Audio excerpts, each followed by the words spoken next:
नमस्कार, उत्तराखंड समाचार में आपका स्वागत है। मैं रेणु प्रीति पंत। सबसे पहले मुख्य समाचार। कारगिल विजय दिवस की पूर्व संध्या पर मुख्यमंत्री का सैनिकों को बड़ा तोहफा। परमवीर चक्र विजेताओं को अब मिलेगी 1.5 करोड़ अनुदान राशि। अभी तक दिया जा रहा था 50 लाख का एक मुश्त अनुदान।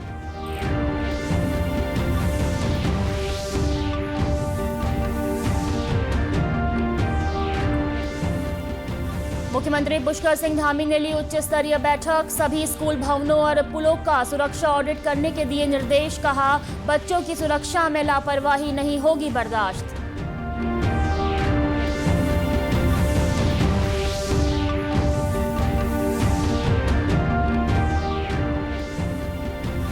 सहारनपुर से देहरादून तक नई रेल लाइन के सर्वे का काम शुरू।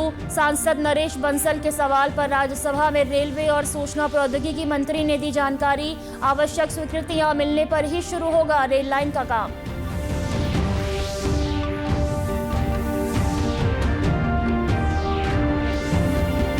त्रिस्तरीय पंचायत चुनाव के पहले चरण के मतदान के बाद स्ट्रांग रूम सील। कड़ी सुरक्षा में रखी गई मतपेटियां। दूसरे चरण के मतदान की भी तैयारी शुरू।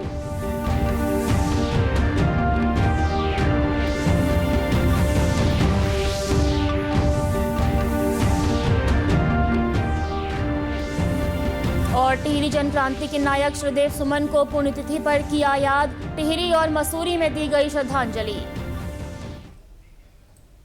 अब समाचार विस्तार से। मुख्यमंत्री पुष्कर सिंह धामी ने कारगिल विजय दिवस की पूर्व संध्या पर सैनिकों को बड़ा तोहफा दिया है। परमवीर चक्र विजेताओं को मिलने वाली अनुग्रह राशि अब 1.5 करोड़ दी जाएगी। अभी तक यह राशि 50 लाख रुपए थी। इसके अलावा उन्हें वार्षिक अनुदान राशि के रूप में 3 लाख रुपए मिलते रहेंगे। मुख्यमंत्री पुष्कर सिंह धामी ने खटीवा में आयोजित सैनिक सम्मान समारोह में परमवीर चक्र विजेताओं को मिलने वाली अनुग्रह राशि बढ़ाने की घोषणा की थी। अब सैनिक कल्याण विभाग के प्रस्ताव को मुख्यमंत्री ने अनुमोदन दे दिया है। जून 2022 से पहले परमवीर चक्र विजेता को मिलने वाली अनुग्रह राशि 30 लाख रुपए थी। कैबिनेट ने 10 जून 2022 को इसे बढ़ाकर 50 लाख करने का निर्णय लिया। इसके बाद 14 जुलाई 2022 को इस संबंध में शासनादेश भी जारी हो गया। अब मुख्यमंत्री पुष्कर सिंह धामी ने एक मुश्त धनराशि को 50 लाख से बढ़ाकर 1.5 करोड़ रुपए कर दिया है। मुख्यमंत्री ने कहा कि हमारे देश की सीमाएं हमारे वीर सैनिकों के शौर्य, साहस और बलिदान के कारण सुरक्षित हैं। राज्य सरकार सैनिकों और उनके परिवारों के कल्याण के लिए प्रतिबद्ध है और उनके हितों की रक्षा के लिए निरंतर ठोस और प्रभावी निर्णय ले रही है। शौर्य, बलिदान और विजय का प्रतीक कारगिल दिवस हर साल 26 जुलाई को मनाया जाता है। ये दिन याद दिलाता है साल 1999 में हमारे देश के वीर सैनिकों की बहादुरी की कहानी कि कैसे उस समय 3 महीने तक चली लड़ाई में देश के वीर योद्धाओं ने दुश्मनों को कारगिल की ऊंची चोटियों से पीछे धकेलकर भारत को ऐतिहासिक जीत दिलाई थी। कारगिल दिवस पर देखिए खास रिपोर्ट। 26 जुलाई 1999 इतिहास के पन्नों में दर्ज ये वही तारीख है जब भारत ने पाकिस्तान को कारगिल की चोटियों से पीछे धकेला और ऐतिहासिक जीत दर्ज की। ये दिन हमें याद दिलाता हमारे जवानों का शौर्य, उनका बलिदान और हमारे देश भारत की जीत। साल 1999 में जब भारत की सरहदें शांत थी और देश की फौजी सीमाओं पर हमारी रक्षा कर रहे थे, उस समय पाकिस्तानी सैनिकों और आतंकवादियों ने नियंत्रण रेखा पार करके भारतीय क्षेत्र में घुसपैठ की। पाकिस्तानी सेना और घुसपैठियों ने मुख्य रूप से कारगिल क्षेत्र की ऊंची चोटियों पर कब्जा कर लिया था, जिनमें टाइगर हिल, टोरोलिंग और पॉइंट 4875 शामिल थे। दुश्मनों का इन चोटियों पर कब्जा करने का मुख्य उद्देश्य भारतीय राष्ट्रीय राजमार्ग 1A को बाधित करना था, जो श्रीनगर को लेह से जोड़ता है। इस घुसपैठ के बाद भारतीय सेना ने ऑपरेशन विजय शुरू किया। चोटी की ऊंचाई पर जरूर दुश्मन बैठा था, लेकिन भारत के सैनिकों का हौसला उन चोटियों से भी ऊंचा था। आसान नहीं था इन चोटियों को, कारगिल की चोटियों को फतेह करना। सबसे दुनिया में सबसे ऊंची चोटी का वार था, ये युद्ध था, और उस युद्ध को हमारे जवानों ने जो जज्बे से लड़ा, उसको सारे विश्व ने सराहा। हमने अपने सीने पे गोली खाते हुए कारगिल की चोटियों को फतेह किया। एक रिकॉर्ड है विश्व के जितने भी युद्ध हुए हैं उन युद्धों का सबसे बड़ा सराहनीय कदम भारत की सेना ने कारगिल ऑपरेशन में और कारगिल युद्ध में दिया। भारतीय वायुसेना ने भी ऑपरेशन सफेद सागर के तहत महत्वपूर्ण भूमिका निभाई, जिसमें मिराज 2000 जैसे लड़ाकू विमानों ने दुश्मन के ठिकानों पर सटीक हमले किए। यह युद्ध मुख्य रूप से कारगिल की दुर्गम पहाड़ियों पर लड़ा गया, जिसमें हमारे वीर सैनिकों को भारी कठिनाइयों का सामना करना पड़ा था। करीब 3 महीने तक चले इस युद्ध में भारत ने अपने 500 से ज्यादा योद्धा खोए और हर कदम, हर शहीद की कहानी देशभक्ति की अमिट मिसाल बन गई। कारगिल में शहीद हुई थे 99 में, और गर्व भी है हमें, दुख भी है। जब हम मान सम्मान होता है जाते हैं तो हमें बहुत गर्व होता है कि अपने आदमी के पीछे हम इतने घूम रहे, जा रहे, देख रहे, इज्जत मिल रही। बहुत गर्व भी है, दुख भी है। क्या दुख तो है ही, वो कमी तो पूरी तो कोई नहीं कर पाएंगे। इंसान भूला तो नहीं जाता है, जो इंसान जाता है वो बार बार याद आता है, उसकी भली बुरी बातें सब याद आती हैं। और मेरा तो बच्चा 24 साल का भी 24वें साल में लगा ही था। मेरा तो ये फूल खिल भी नहीं पाया था, खिलने से पहले ही मुरझा गया। तो इस बात का मुझे बहुत दुख होता है कि इसने दुनिया में आके कुछ नहीं देखा। गरीब घर का बच्चा था, 18 साल में भर्ती हो गया, स्कूल 12 पास किया और भर्ती हो गया। बस भर्ती होने के 4 साल बाद ये घटना हो गई उसके साथ। कुल मिलाकर कारगिल युद्ध सिर्फ लड़ाई नहीं थी, बल्कि ये भारत के आत्मबल और सैनिकों के अदम्य साहस का प्रतीक थी। हर साल हम 26 जुलाई को कारगिल युद्ध में भारत की जीत, भारतीय जवानों को श्रद्धांजलि और उनकी वीरता को नमन करने के लिए कारगिल विजय दिवस मनाते हैं। यह दिन भारतीय सेना के हर उस जवान को समर्पित है जिन पर हर हिंदुस्तानी को गर्व है, जो लौटकर नहीं आए लेकिन तिरंगे को झुकने नहीं दिया, जो मिट गए वतन पर उन्हें हम सलाम करते हैं, वो खून जो बहा सरहदों पर उन्हें हम प्रणाम करते हैं। जय हिंद।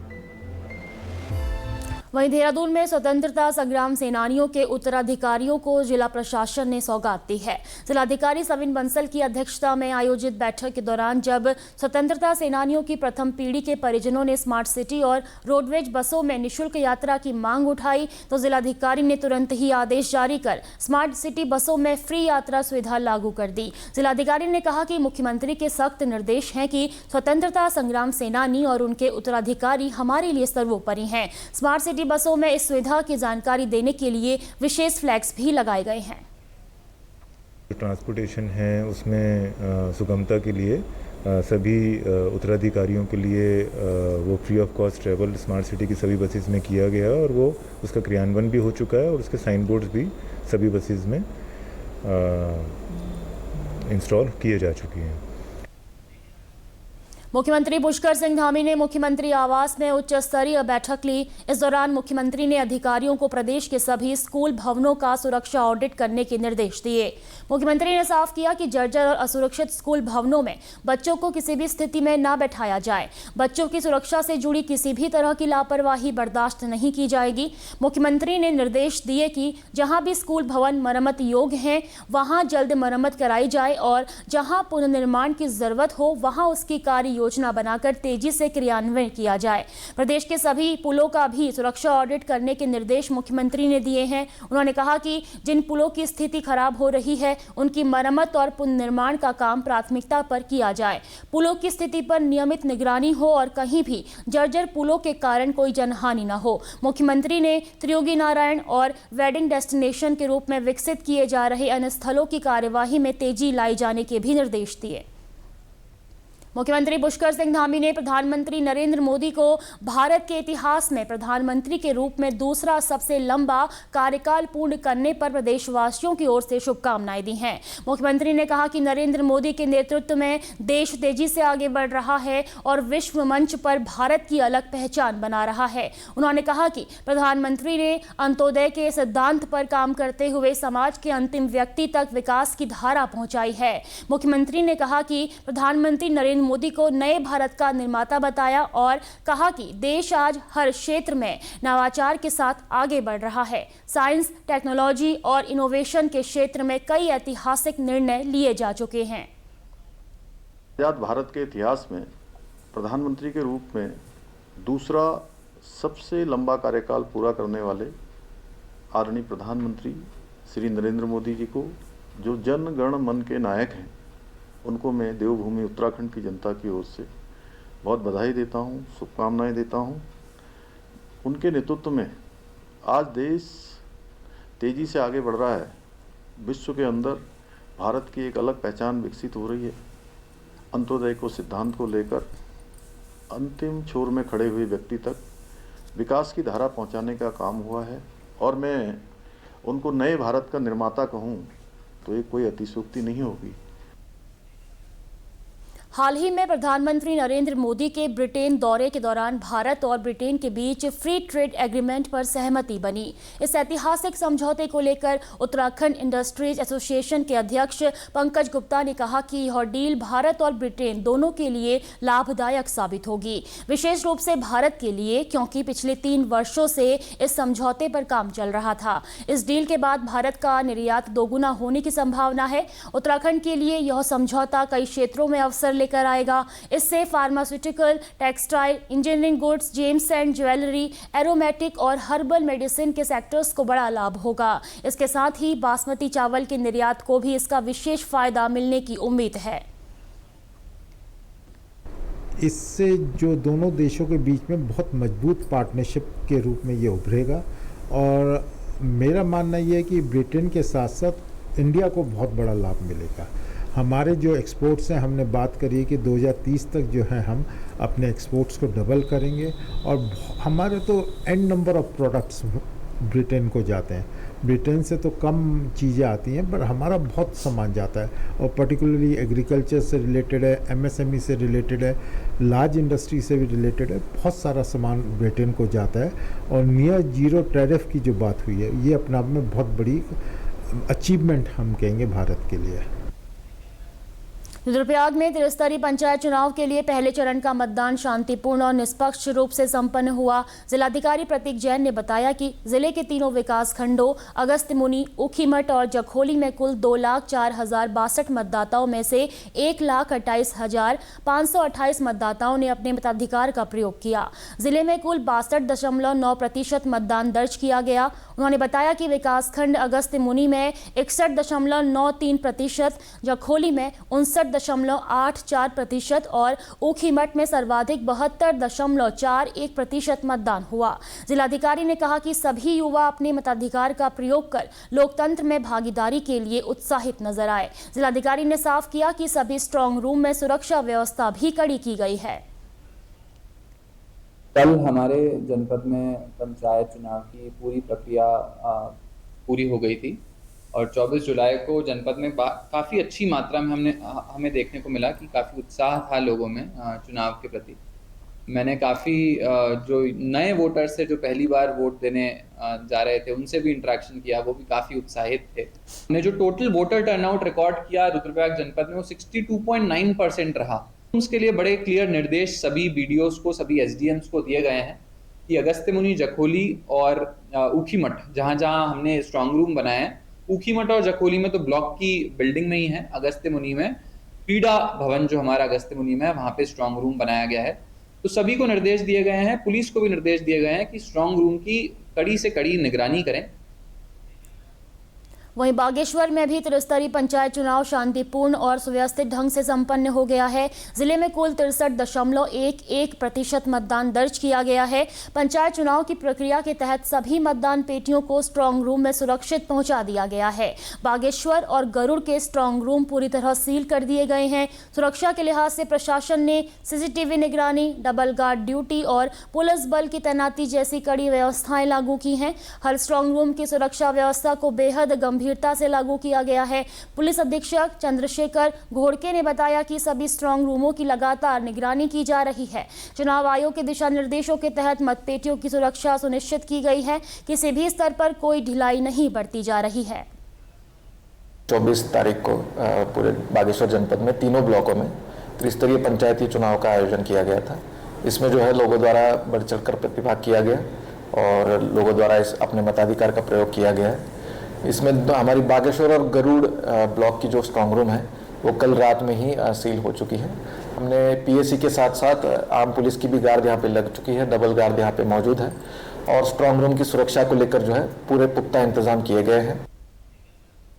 वहीं उत्तराखंड में त्रिस्तरीय पंचायत चुनाव के प्रथम चरण मतदान के बाद दूसरे चरण की तैयारियां शुरू हो गई हैं। 28 जुलाई को होने वाले दूसरे चरण के मतदान के लिए दूरस्थ क्षेत्रों में जाने वाली पोलिंग पार्टियों को कल रवाना किया जाएगा।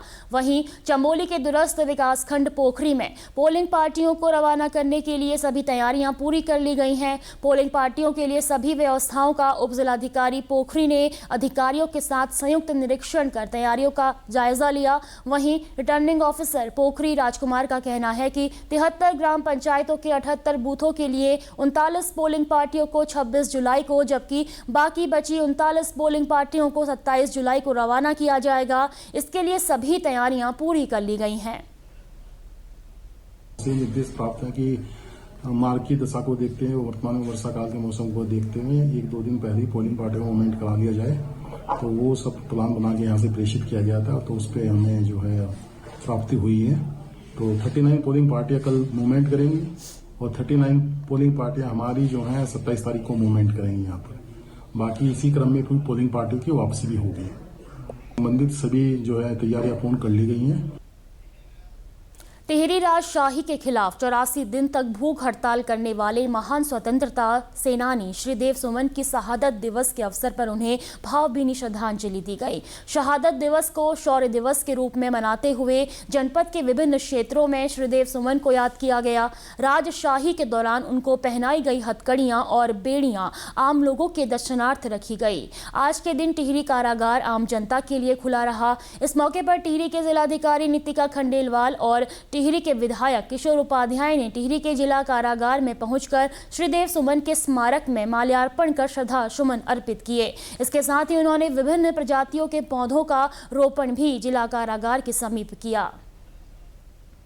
रहे हैं तो 84 दिन तक अपने को तिल कर अपना भविष्य, अपना वर्तमान, हमारे भविष्य के लिए जो है वो बलिदान कर देना, वो श्रीदेव सुमन ही कर सकते हैं। आज मेरे ख्याल से उनकी और अधिक आवश्यकता है। जिस भावना से उन्होंने टिहरी रियासत में उस समय जो कुछ हो रहा था उसके खिलाफ आवाज़ बुलंद की। टिहरी के जिलाधिकारी नितिका खंडेलवाल ने कहा कि श्रीदेव सुमन ने टिहरी रियासत के लिए जो बलिदान दिया है उसे हमेशा याद किया जाएगा। उन्होंने कहा कि हम सबको उनके पद चिन्हों पर चलना चाहिए। जिस तरीके से उन्होंने अहिंसा का पाथ चुना और जो हम गांधी जी की फिलॉसफी भी कहते हैं कि truth and non violence is the की टू सक्सेस, आज हम देखते हैं कि विश्व भर में जहाँ जहाँ इतने युद्ध हो रहे हैं उसमें श्रीदेव सुमन जी के दिवस हमारे लिए एक बहुत ही स्पेशल दिवस है। टिहरी गढ़वाल के जितने भी छात्र छात्राएँ यहाँ मौजूद हैं उनके लिए भी एक अच्छा, बच्चों के लिए एक सीख है कि किस प्रकार से उन्होंने जो अहिंसा का पथ यूज़ किया हम आगे भी वही करें। नगर पालिका अध्यक्ष मोहन सिंह रावत ने कहा कि श्रीदेव सुमन हम सबके लिए प्रेरणा के स्रोत हैं। उन्होंने कहा कि सुमन दिवस पालिका क्षेत्र में वृहद रूप से वृक्षारोपण किया जा रहा है। के लिए यह बहुत बड़ा दिन है क्योंकि आज श्रीदेव सुमन जी की पुण्यतिथि है और श्रीदेव सुमन जी ने हम लोगों को राजशाही से मुक्ति दिलाने के लिए अपने प्राणों का त्याग किया और जिसके लिए आज पूरा टिहरी जिला, उत्तरकाशी जिला को याद करता है और हम उनको नमन करते हैं, उनके पद चिन्हों पे चलने का प्रयास करते हैं। उधर हेमवती नंदन बहुगुणा केंद्रीय विश्वविद्यालय के स्वामी रामतीर्थ परिसर बादशाही हॉल के रक्षा शोध से जुड़े छात्राओं के एक दल ने आज श्रीदेव सुमन के शहादत दिवस के अवसर पर उन्हें श्रद्धांजलि दी। डॉक्टर धीरेन्द्र सिंह बागड़ी के नेतृत्व में आए छात्र छात्राओं ने श्रीदेव सुमन के बारे में जानकारी ली। वहीं दूसरी ओर मसूरी में अमर शहीद श्रीदेव सुमन की पुण्यतिथि पर मसूरी भाजपा मंडल ने एक भावपूर्ण श्रद्धांजलि सभा का आयोजन किया। तिलक लाइब्रेरी प्रांगण में आयोजित कार्यक्रम की शुरुआत श्रीदेव सुमन के चित्र पर माल्यार्पण और पुष्पांजलि अर्पित करके की गई। इस दौरान भाजपा मंडल अध्यक्ष रजत अग्रवाल ने कहा कि श्रीदेव सुमन का जीवन आज के युवाओं के लिए प्रेरणा का स्रोत है। जिस तरह उन्होंने सच्चाई, अहिंसा और निडरता के पथ पर चलकर जनहित में संघर्ष किया वह आज भी उतना ही प्रासंगिक है। इसी के साथ खबरों में आगे बढ़ते हैं और यहाँ रुकेंगे एक छोटे से ब्रेक के लिए। आप बने रहिए हमारे साथ।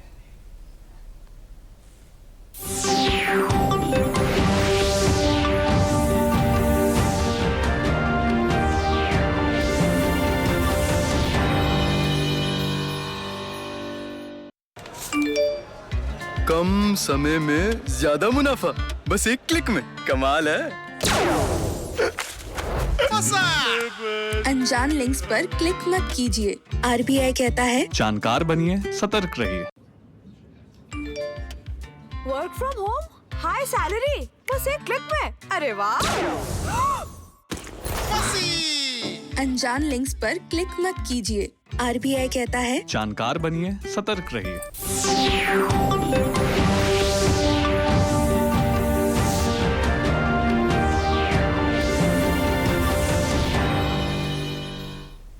ब्रेक के बाद एक बार फिर आपका स्वागत है। खबरों में आगे बढ़ेंगे। राज्यसभा में आज रेलवे और सूचना प्रौद्योगिकी मंत्री अश्विनी वैष्णव ने देहरादून सहारनपुर रेलवे लाइन से जुड़ी एक महत्वपूर्ण जानकारी साझा की। उत्तराखंड से राज्यसभा सांसद नरेश बंसल द्वारा पूछे गए प्रश्न के लिखित उत्तर में केंद्रीय मंत्री ने बताया कि सहारनपुर से देहरादून तक नई रेल लाइन के सर्वेक्षण की स्वीकृति दी जा चुकी है। यह प्रस्तावित लाइन शक्तिपीठ शाकुंभरी देवी मार्ग से होकर गुजरेगी। उन्होंने जानकारी दी कि 81 किलोमीटर लंबी इस नई लाइन के लिए डिटेल्ड प्रोजेक्ट रिपोर्ट तैयार करने हेतु सर्वेक्षण कार्य शुरू कर दिया गया है। उन्होंने बताया कि जब तक डीपीआर को अंतिम रूप नहीं मिल जाता और सभी आवश्यक स्वीकृतियां नहीं मिलती, तब तक कार्य आरंभ होने की कोई निश्चित तिथि तय नहीं की जा सकती। यह परियोजना उत्तराखंड और उत्तर प्रदेश को सीधे जोड़ने के साथ साथ श्रद्धालुओं और पर्यटकों के लिए भी अत्यंत लाभकारी सिद्ध हो सकती है। राजभवन में आज हरियाली तीज का पारंपरिक उल्लास के साथ आयोजन किया गया। कार्यक्रम की मुख्य अतिथि प्रथम महिला गुरमीत कौर ने सभी महिलाओं को तीज की शुभकामनाएं दी और उनके जीवन में सुख समृद्धि, स्वास्थ्य एवं खुशहाली की कामना की। इस अवसर पर श्रीमती गुरमीत कौर ने तीज उत्सव की ऐतिहासिक और सांस्कृतिक महत्ता पर प्रकाश डालते हुए कहा कि हरियाली तीज भारतीय संस्कृति की समृद्ध परंपरा, नारी शक्ति की श्रद्धा और समर्पण का प्रतीक है। उन्होंने कहा कि ऐसे आयोजनों से न केवल सामाजिक सहभागिता को बढ़ावा मिलता है, बल्कि हमारी सांस्कृतिक धरोहर को सहेजने में भी मदद मिलती है। कार्यक्रम में प्रतिभागियों ने मनमोहक नृत्य एवं संगीत प्रस्तुतियां दी।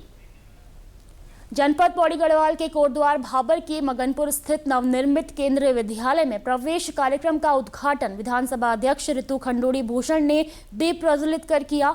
इस दौरान उन्होंने कहा कि केंद्रीय विद्यालय में विषय वस्तु के ज्ञान के साथ साथ संस्कारवान एवं नैतिक शिक्षा भी दी जाती है। नैतिक शिक्षा को और अधिक मजबूत एवं सुदृढ़ बनाना जरूरी है ताकि बच्चे एक संस्कारवान राष्ट्र का निर्माण कर सकें। इस अवसर पर बच्चों को स्कूली बैग वितरित किए गए। जिस तरह से यहाँ पे कार्यक्रम हुआ, बच्चों को आज पहला दिन था, अपनी माँ के साथ आए, एक पौधा लेके आए और वो माँ के नाम पर आज यहाँ लगाएंगे, तो मुझे बहुत अत्यंत खुशी हुई। डिसिप्लिन के साथ, सिस्टम के साथ बहुत सुंदर यहाँ पर कार्यक्रम हुआ है। मैं सभी को बहुत सारी शुभकामनाएं और बधाई देती हूँ और आशा करती हूँ कि ये स्कूल जो है बच्चों को ज्ञान देने के साथ साथ बहुत अच्छे संस्कार और शिक्षा भी देगा। मगनपुर निवासी पंकज बडोला ने खुशी जताते हुए कहा कि उनका सपना आज साकार हो गया, क्योंकि उनकी बेटी केंद्रीय विद्यालय में पढ़ेगी और एक अच्छी नागरिक बनेगी। मेरी लड़की पहली क्लास में केंद्रीय विद्यालय में उसका एडमिशन हुआ है, इससे मुझे बहुत खुशी हुई है। और दूसरा है कि अभी दीदी मतलब हमारी जो विधायक जी हैं वो यहाँ पर आए थे, ऋतु खंडूड़ी जी, उनके द्वारा ये केंद्रीय विद्यालय का वो यहाँ पे वो किया गया है, तो हमें इससे बहुत खुशी मिली है कि हमारे क्षेत्र में केंद्रीय विद्यालय आया है। पदमपुर सुखरो निवासी कुसुम गोसाई ने कहा कि उन्हें कई वर्षों से केंद्रीय विद्यालय खुलने का इंतजार था। उन्होंने विश्वास जताया कि इस विद्यालय में आकर बच्चों का भविष्य उज्जवल होगा। आज हमें बहुत खुशी हो रही है कि यहाँ सेंट्रल स्कूल खुल गया है।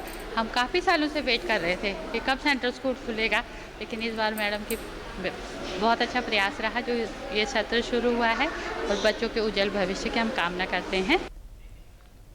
उत्तराखंड के लिए जिम कॉर्बेट किसी फरिश्ते से कम नहीं थे। आज 25 जुलाई को उनका 150वां जन्मदिवस मनाया जा रहा है। नैनीताल में जन्मे एडवर्ड जेम्स कॉर्बेट, जो आज पूरी दुनिया में जिम कॉर्बेट के नाम से पहचाने जाते हैं, उन्होंने अपने जीवन का हर क्षण पहाड़ और जंगलों के नाम कर दिया। आपको बता दें कि कॉर्बेट ने न सिर्फ 33 से अधिक आदमखोर बाघों और तेंदुओं से लोगों की जान बचाई, बल्कि वन्य जीव संरक्षण की नींव भी रखी। उनकी सिफारिश पर ही साल 1936 में एशिया का पहला नेशनल पार्क बना, जो आज जिम कॉर्बेट नेशनल पार्क के नाम से जाना जाता है। इस संबंध में गाइड मोहन पांडे ने बताया कि वह जिम कॉर्बेट में पर्यटकों को गाइड करते हैं।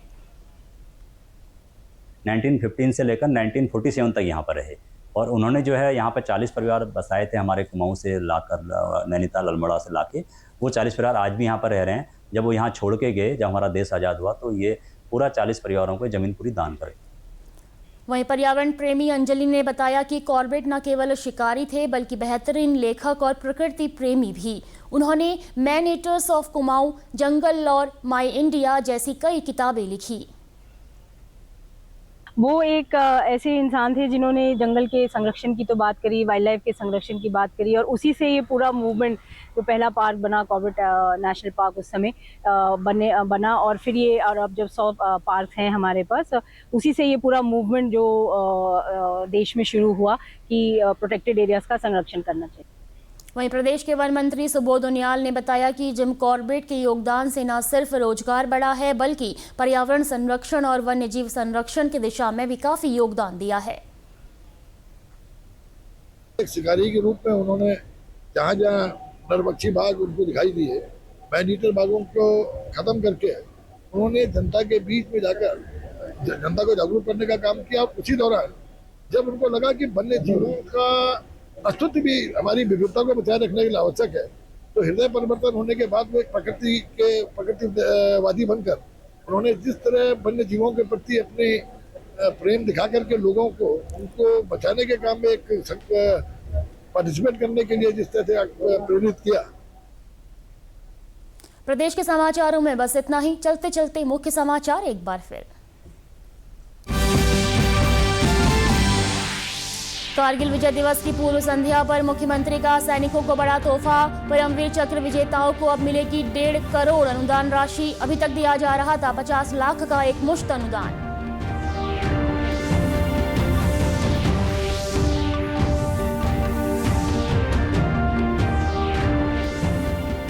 मुख्यमंत्री पुष्कर सिंह धामी ने ली उच्च स्तरीय बैठक। सभी स्कूल भवनों और पुलों का सुरक्षा ऑडिट करने के दिए निर्देश। कहा, बच्चों की सुरक्षा में लापरवाही नहीं होगी बर्दाश्त।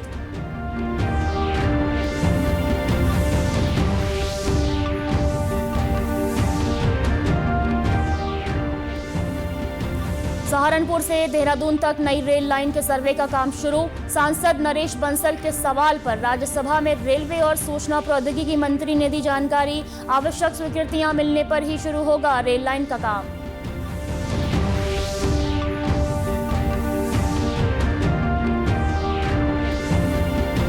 त्रिस्तरीय पंचायत चुनाव के पहले चरण के मतदान के बाद स्ट्रांग रूम सील। कड़ी सुरक्षा में रखी गई मतपेटियां। दूसरे चरण के मतदान की भी तैयारी शुरू।